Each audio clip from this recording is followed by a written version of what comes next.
Bonjour les enfants, bonjour Julie, bonjour Pablo, bonjour Sam. Une nouvelle histoire aujourd'hui, comme tous les jours bien sûr. Une histoire d'un chat assez bizarre ma foi. Vous allez en juger vous-même. Rien que le titre est bizarre pour parler d'un chat. Il s'appelle Bon Chien. Un soir de neige et de grand froid, Monsieur Bolkodaz rentra plus tard que d'habitude. Madame Bolkodaz commençait à s'inquiéter, quand elle entendit une voix dans l'entrée. « C'est moi. Devine ce que j'ai trouvé. »«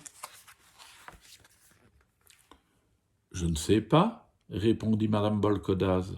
« Un citron, un pigeon, un médaillon, des chaussons, une guenon, un chaton. »« Tu devines toujours tout, » soupira Monsieur Bolkodaz. Dans le carton que tenait Monsieur Bolkodaz, il y avait bien un chaton. « Qu'est-ce que c'est que cet animal tout collé et maigre comme un coucou ?» s'exclama Madame Bolkodaz. Aussitôt, Madame Bolkodaz ordonna à son mari de sacrifier un de ses vieux pullovers et fit cuire un ragoût de viande prévu pour le dimanche suivant.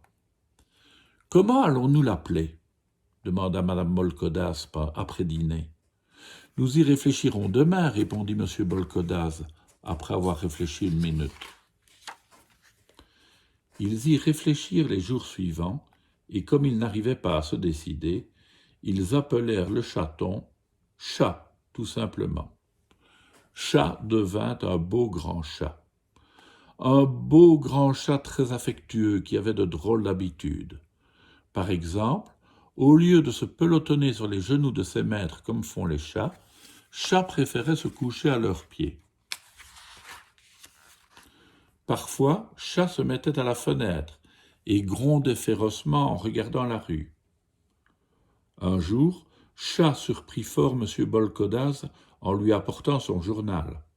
« Chat est tout de même un drôle de chat, » disaient souvent les Bolkodaz en regardant leur chat. Un matin, alors que les Bolkodaz s'apprêtaient à aller au marché, Chat fit tant de raffus qu'ils se sentirent obligés de l'emmener avec eux. Tout le temps qu'ils firent leur course, Chat trottina devant ses maîtres, et quand ils entraient dans un magasin, il attendait sagement sur le trottoir. Mais au retour du marché, quelque chose de terrible arriva. Chat, qui venait de croiser un gros chien, fit demi-tour et alla lui renifler le derrière. Puis Chat leva la patte et urina copieusement contre un arbre. « Regardez, un chat qui imite un chien !» s'exclamaient les gens. « Vous savez, Chat a toujours été un peu bizarre !» s'excusa Madame Bolkodaz. « Je comprends tout, » dit Madame Bolkodaz une fois qu'ils furent chez eux. « Chat se prend pour un chien. »« Tu vas faire le chat, oui ?» ordonna M. Bolkodaz. « Ce n'est pas difficile, regarde, fais le chat, Chat. »« C'est ridicule, dit Madame Bolkodaz. Il faut trouver une solution. »« Nous y réfléchirons demain, » répondit M. Bolkodaz, après avoir réfléchi une minute. Minuit venait de sonner quand des pas lourds résonnèrent dans la maison. « Qu'est-ce que c'est ?» bredouilla M. Bolkodaz, éveillé en sursaut. À peine eut-il le temps de faire un geste qu'un homme masqué était déjà dans la chambre et les Bolkodaz ficelés sur leur lit comme des poulets prêts à cuire. « Où est le magot ?» dit l'homme d'une voix menaçante. « Nous n'avons pas de magot, laissez-nous » supplièrent les Bolkodaz.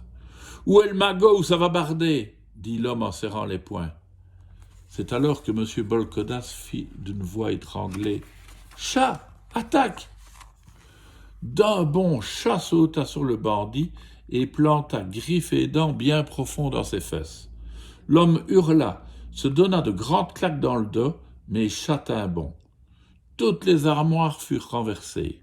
« Chat, attention !» crièrent M. et Mme Bolkodaz. L'homme tituba, perdit l'équilibre et bascula par la fenêtre. L'homme gisait assommé sur le trottoir, fermement maintenu par Chat. des voisins délivrèrent les bolkodars et donnèrent l'alerte. La police arriva et embarqua le bandit. « Tu peux lâcher maintenant, dit M. Bolkodars à Chat. » Dès le lendemain, les journalistes et les télévisions de tout le pays étaient là pour interviewer les bolkodars et les photographier avec leur chat. Le soir, après le dîner, alors que Chat veillait à leurs pieds, Madame Bolkodars dit à son mari « Après tout, il n'a qu'à faire comme il veut. » Monsieur Bolkodars se pencha sur Chat et dit en lui tapotant la tête « Bon chien. »